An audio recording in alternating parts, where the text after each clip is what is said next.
miracle. Let's all join hands together. Life on earth is so wonderful when people laugh and dance and struggle as friends, and all their dreams achieve their ends. Many hands make a miracle, people climbing together. Soon we reach to the pinnacle of every mountain peak we hazard as one. We lift our hands to welcome the sun. Many hands make a miracle. Let's all join hands together. Life on earth is so wonderful when people laugh and dance and struggle as friends, and all their dreams achieve their ends. Many hands make a miracle, people climbing together. Soon we reach to the pinnacle of every mountain peak we hazard as one. We lift our hands to welcome the sun. We lift our hands to welcome the sun. Good morning, everyone, and welcome to our Sunday service here in the East LA Center. Well, we've had a wonderful weekend, and thank you all for being part of it and for sharing your light and your energy to make it such a beautiful weekend. And we come usually once a year. Joytish and I we're based at Ananda village. We do a lot of traveling, but we come once a year, and it's just so beautiful to see how everyone grows and the work becomes more vibrant, but most important, to see the deeper spiritual dedication that shines in all of you as we come year to year, and our new friends too.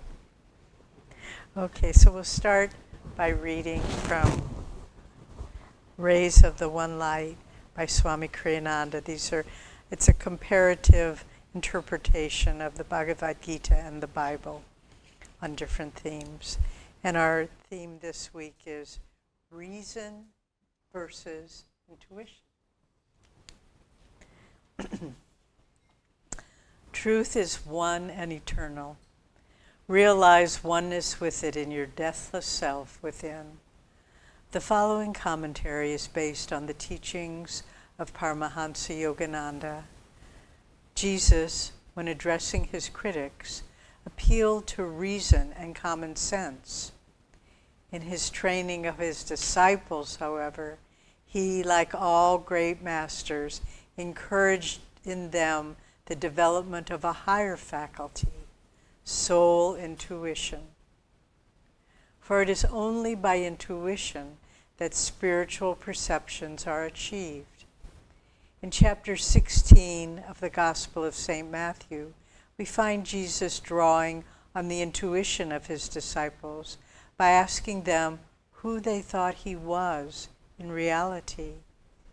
They immediately understood that what he wanted from them was a subtle answer, not some obvious reply based on his nationality, sex, and the like. Peter it was at last who understood and answered the question on its intended level, the spiritual. Thou art the Christ, he said, the Son of the living God. And Jesus turned to him, saying, Blessed art thou, Simon, son of Jonah, for not by human nature was this truth revealed to thee, but by my heavenly Father. And I tell thee this also, thou art Peter, which to say a rock. And upon this rock will I build my church, and never will the powers of darkness overwhelm it. Jesus was pleased with his disciple for relating to the question on its deepest level. Reason could not have given Peter that answer. The answer came through the faculty of soul intuition, and proved him thereby to be a spiritually advanced disciple. It was his intuitive perception, that insight which cannot be shaken by tempests of reasonable doubt, that Jesus praised in referring to him as a rock. The, quote, church he referred to next was the edifice of cosmic consciousness. Any outer church institution would have to depend, as in fact the Christian churches have always done, on the level of understanding of its individual leaders and members. Peter's intuitive perceptions could never have been passed on to a succession of prelates. Clarity comes by direct soul perception. Confusion results from excessive dependence on reason as the guide to understanding. As the second chapter of the Bhagavad Gita states, when your intellect at present confused by the diversity of teaching in the scriptures becomes steadfast in the ecstasy of deep meditation, then you will achieve final union with God. Thus, through Holy Scripture, God has spoken to mankind.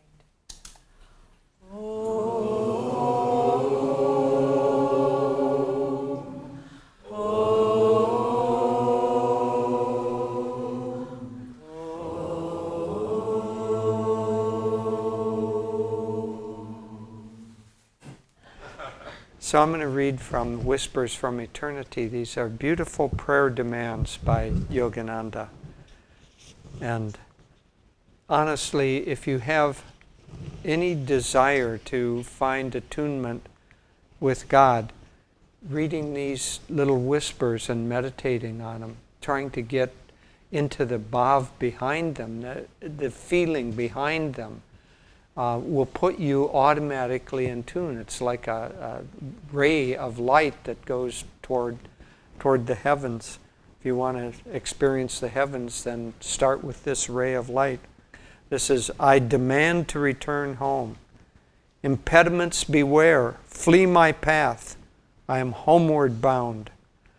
Through the long corridors of time, stumbling often into the pits of air, then lifted out by thine unseen hand, I have walked painfully, discouraging darkness, barbed wire fences of habit, stony embankments of indolence, mountains of indifference, oceans of unfaithfulness, sirens of sense longing, may stand even now in my path, as if to prevent my onward march to thy palace. But 1,000,000 kingdoms and sextillions of years of unblemished worldly happiness will never tempt me again to turn away from thee. The subject this morning, intuition versus reason, really depends on, in the reading you could hear Swami repeat, soul intuition. And so it depends on the understanding the difference between the soul and the ego. And Yogananda explained it really very concisely. The ego is not real in and of itself. The only real individuality we have is the soul. And that soul has incarnated again and again and again. In the Gita, Krishna says to Arjuna, many births have we both had, but you, Arjuna, do not remember yours, whereas I remember my former births. So as we awaken into, as it said here, in awaken in ecstasy or awaken in high states of consciousness, what happens is that the ego, which is only the soul dreaming this particular dream. So think of every night. I have several dreams a night. Quite active dream world inhabits my little mind here. And so in that dream, you have a certain dream ego. You have a certain dream personality. And it takes on a kind of a dream world that is similar to this world, but a little bizarre around the edges. nonetheless, recognizably close enough so that you don't feel disoriented. But during the time of the dreaming, you don't have an outside reference that you're anything else other than the dream character. And so if all you ever had was that dream, how do you have any field of reference for it? But we wake up in the morning and then we remember the dream and we go, oh, ha, ha, ha, that was so absurd, you know. And so it is. But what Krishna is saying to Arjuna is, I wake up every morning and I remember my dreams, but you don't remember yours. And so Yogananda said, in fact, the spiritual reason that we dream is because it allows us to understand God's creation, how he creates the world, because the dream world doesn't exist until it is a projection of our mind, and then it ceases to exist after that. And so it creates that little bubble of reality or semi-reality, and within the dream world, it's real. The dream is a real dream inside the dream world, but when we wake up in the morning, we say, oh, well, that wasn't real. I didn't die in that dream. That alligator didn't chew my leg. Whatever happened in the dream. There's an interim state called lucid dreaming. The first time I had a lucid dream was in my freshman year in college. And I was a little bit lonely or missing my friends that I'd grown up with. In a lucid dream, you are still dreaming, but you become aware that you're dreaming. And you know that it's a dream, but the bubble of the dream is still there. And so you can manipulate the dream a little bit. So in this particular dream, I was in like a country store. You know, they had the barrels of pickles and, you know, like you see in the old Westerns. And there was a kind of a dance going on. So I brought in all my friends one by one and kind of danced with them just to make that connection. But I had a volition of the ability to manipulate the dream as long as I didn't break the bubble of the dream. Well, a master is more like that. And so he comes into this dream world aware of the fact that he has a reality outside of it, which is the soul. And so he's able to manipulate this reality. Now, we who aren't outside of it get all mixed up with this concept. We think, golly, if I could do that, then I could have tons of money. I could win the lottery. But what's happening is we are still inside the dream, and we want the dream aspects to go our way, but the masters don't care about that. They're awake. They know it's just a bubble dream, and they're going to have another bubble dream, or we're going to have another dream, one after another. Yogananda said, when this I shall die, then shall I know who am I. Meaning when the ego, when that thought of that entity, so the soul is the only reality we have, but each incarnation we take on a particular personality and a particular body, and we think that we are that. So the ego is the delusion of thinking that we're the temporary, that our only reality is this temporary dream ego that we have in this lifetime.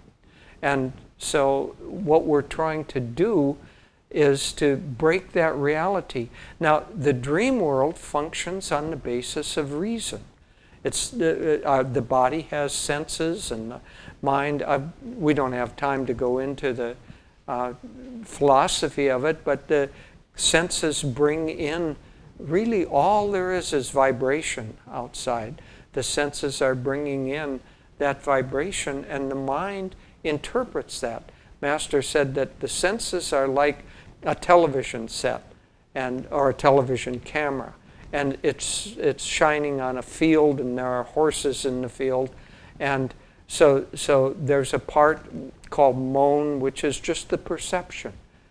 So it's like a television has all the pixels, but it doesn't understand what those pixels are.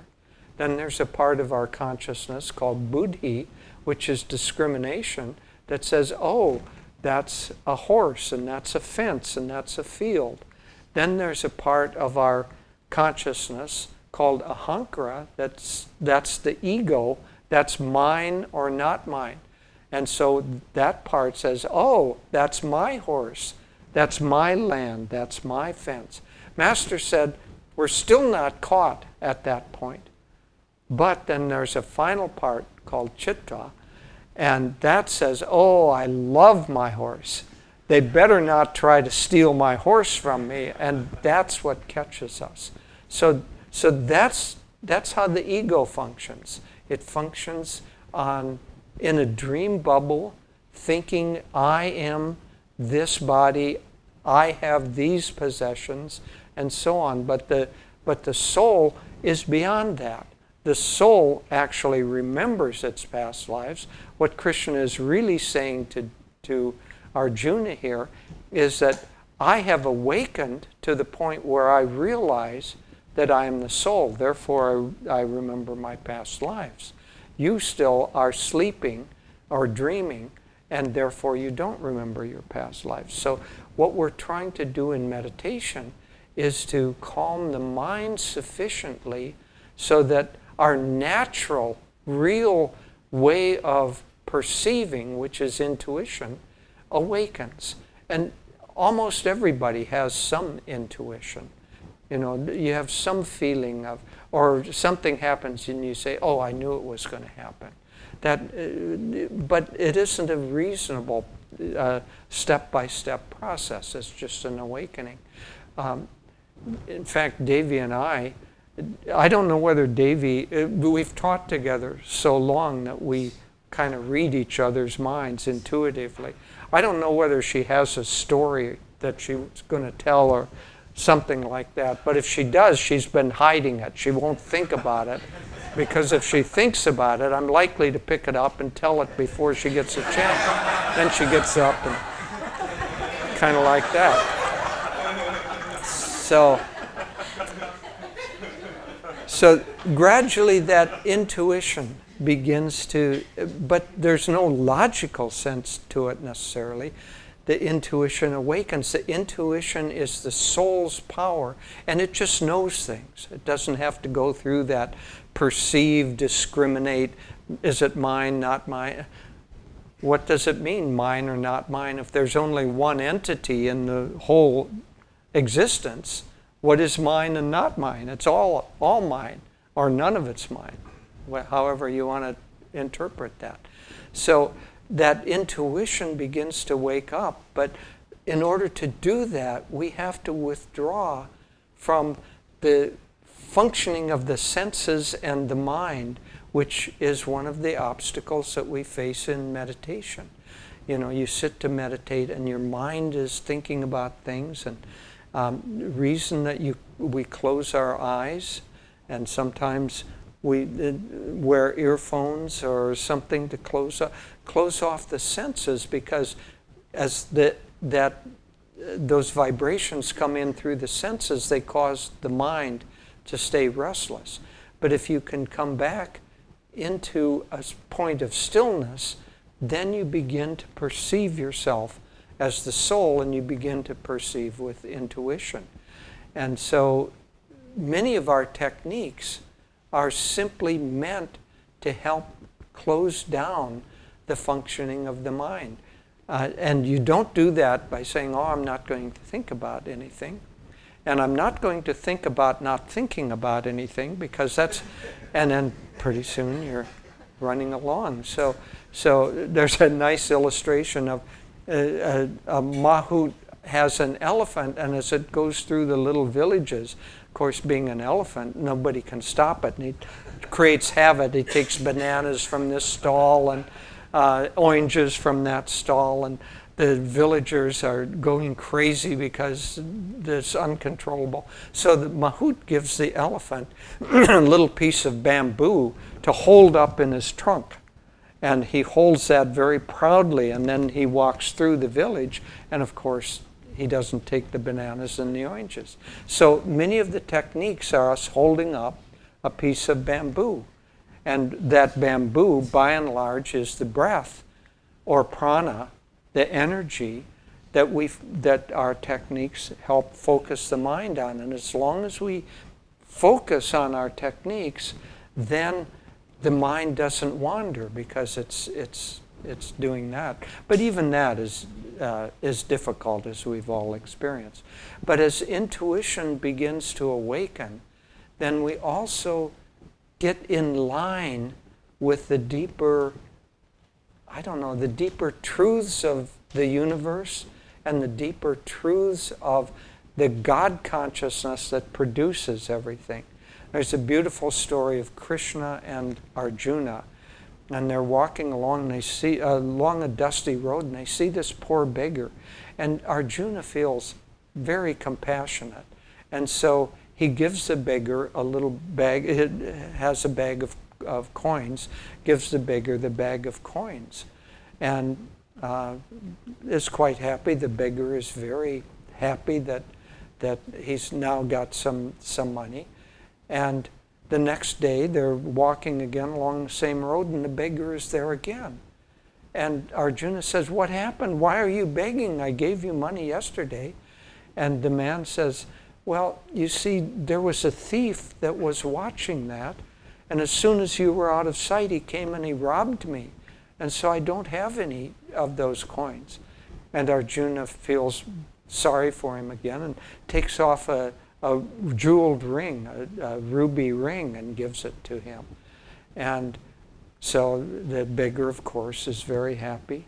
Next day they're walking along, and the beggar's there again. And Arjuna says, "Now what happened?"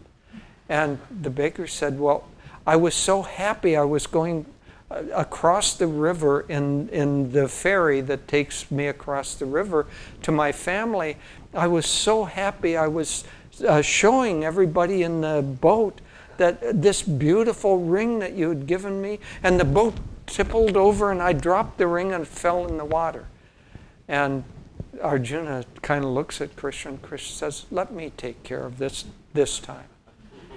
And he gives the beggar a paisa, which is like a quarter of a cent, hardly worth anything.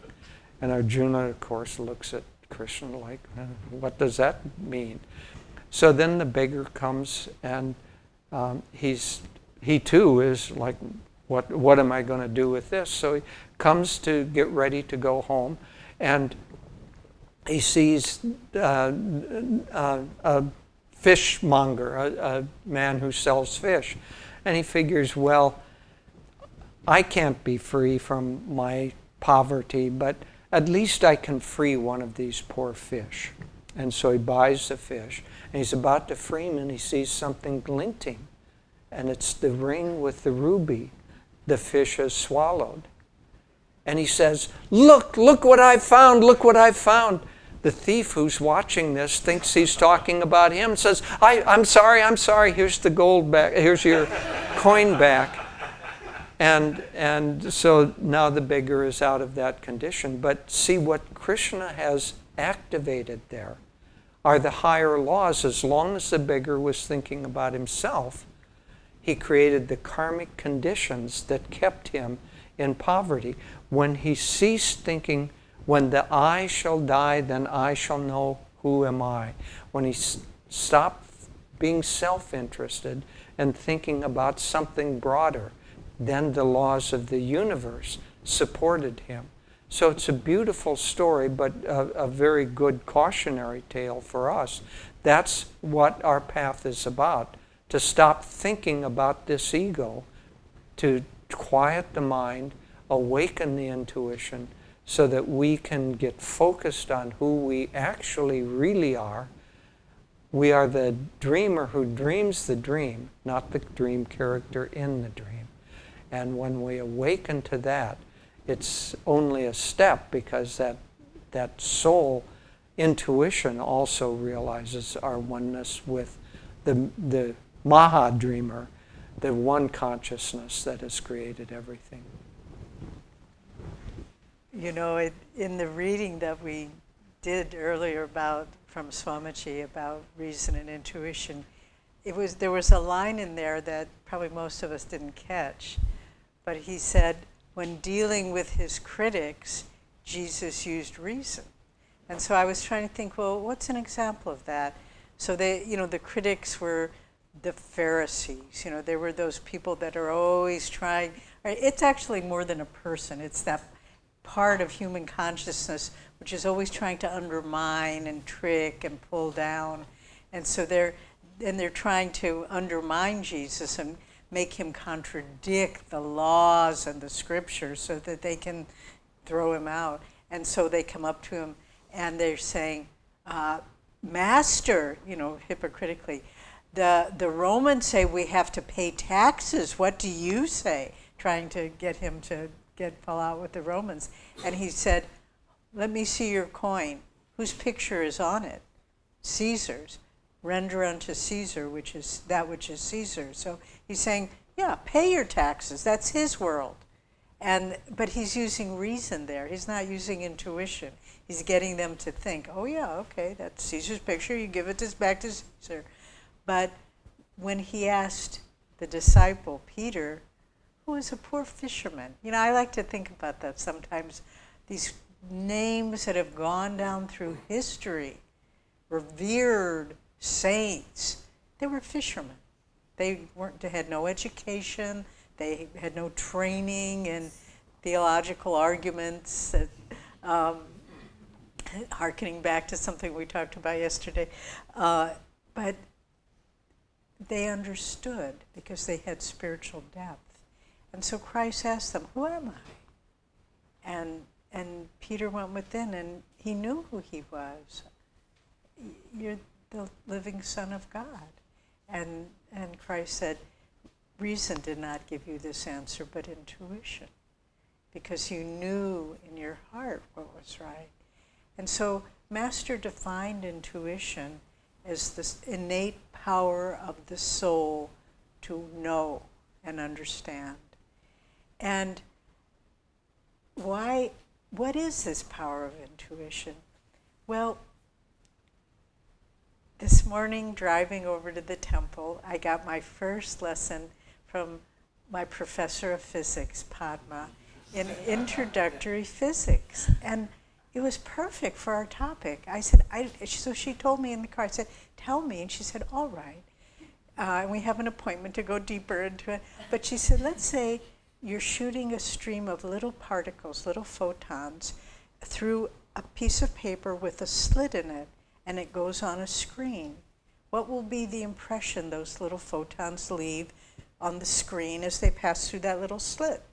Well, a line, right? That's, And she said, okay, now you cut a second slit in the piece of paper, and you shoot two streams of photons. What appears on the screen? We think, well, logically, rationally, using our reasoning process, two lines. But that's not what appears, because the little photons have consciousness, and what appears are the lines of connectedness, the waves. And she said, these little photons, if you are examining them, is it a ray, is it a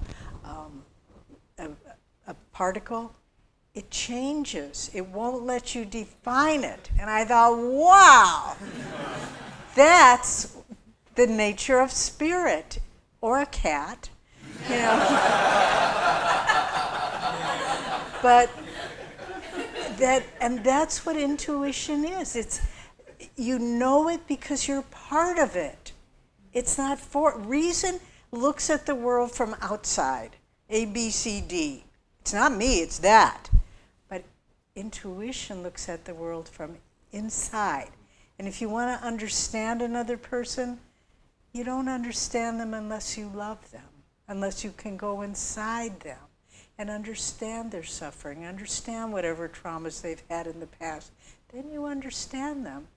There's a beautiful story. One of my favorite historical figures is the great botanist and saint, George Washington Carver. He was born during the Civil War as a slave, but he had a brilliant mind. And little by little, through struggling, he received an education, and he became and he loved nature.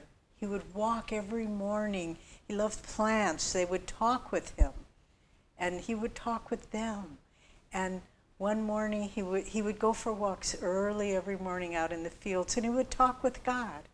And one morning, then the Civil War was over, and as most of us know historically, the economy of the South, which was based on slave agriculture of cotton, was devastated. It was gone. And so he thought, we've got to rebuild. We've got to rebuild so that people have jobs, people have income. So he was walking one morning, and he asked God, Lord, why did you create the peanut? Excuse me, got the story reversed. He said, Lord, he was just thinking big thoughts, and he said, why did you create the universe? And he heard the voice of God saying, George, that's a little too big of a question for you right now. Scale it down. So he did, and he said, well, Lord, why did you create the earth? And God spoke to him. He said, George, that's still a little too big of a question. And he thought, and he said, why did you create mankind? Too big. Why did you create me? Still too big. Why did you create the peanut? And he heard the voice of God saying, now, George, you've got something you can work on. And he went on to discover hundreds of uses of the peanut, which rebuilt the economy of the South after the Civil War. And what he said after that was, George Washington Carver said, anything in nature will speak to you if you love it enough. And that's the power of intuition. If you want to understand anything, you won't understand it by reason or logic or past history or psychological analysis. You only understand it if you become one with it through the power of love. And that's how the saints know they can help us. You know, we were talking with a friend of ours, Nayaswami Das. He and his wife Nirmala lead the Ananda Center in Sacramento. We stayed with them before coming down. We were talking about sometimes people get confused about the power of saints. They think, oh my God, Swami could read my mind. He could read all my thoughts. He knew that I was going to pick up that chopstick. And Dharmadas said something very interesting. He said, the saints don't invade our mental privacy. It's not like they're controlling our mind or intruding. They only know enough about us that can be helpful to us. So if they know we're having a thought that's selfish or petty, they can pick that up and help us to release it. But it's not like they know, oh, I really want to go have Chinese food for lunch. You know, why bother with all that stuff? But they know us because of the power, the intuitive power, the soul's intuitive power of intuition, which gives us understanding. And once you begin developing that, the world opens up, and all you see is the soul nature of people. And people become so utterly lovable because you see past all the variation and the personality quirks and complexes, and all you see is a little child longing to be loved and embraced by the Divine Mother.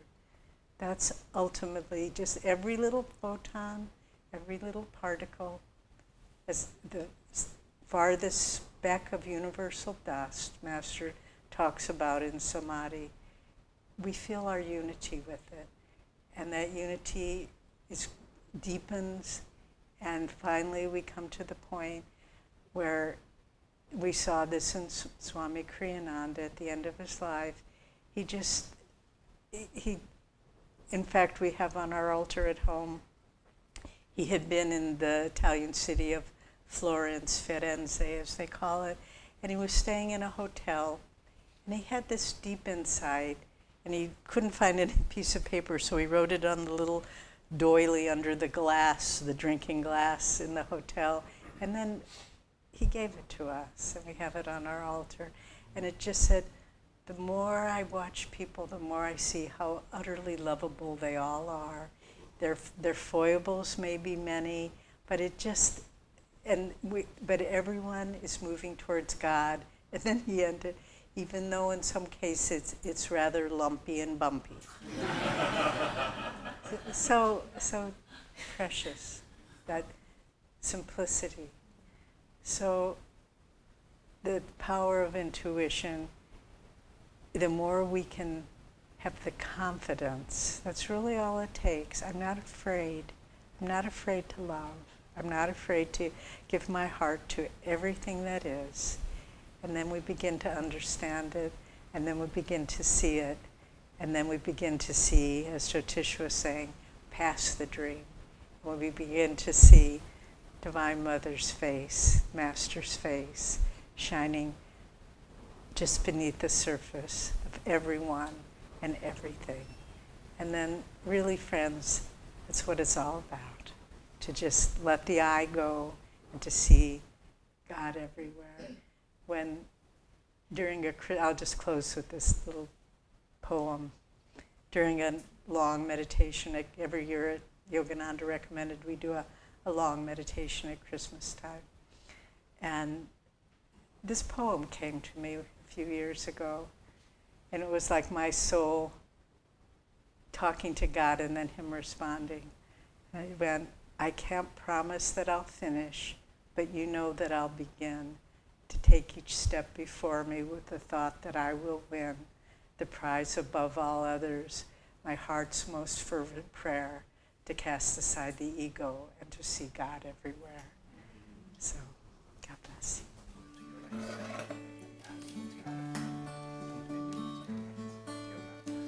Life is a dream, time like a stream, carries our burdens away. Never despair, joys everywhere, love can befriend you today.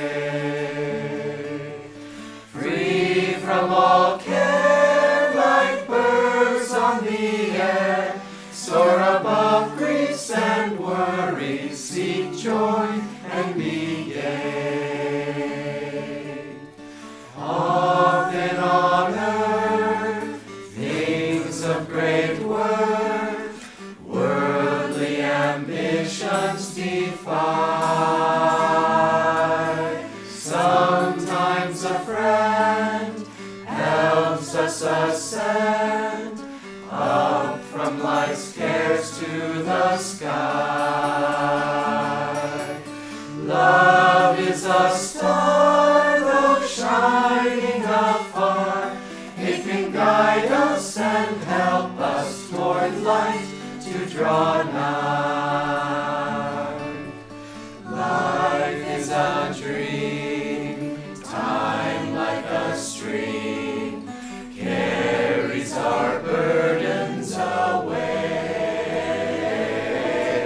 Never despair, joys everywhere, love can befriend you today.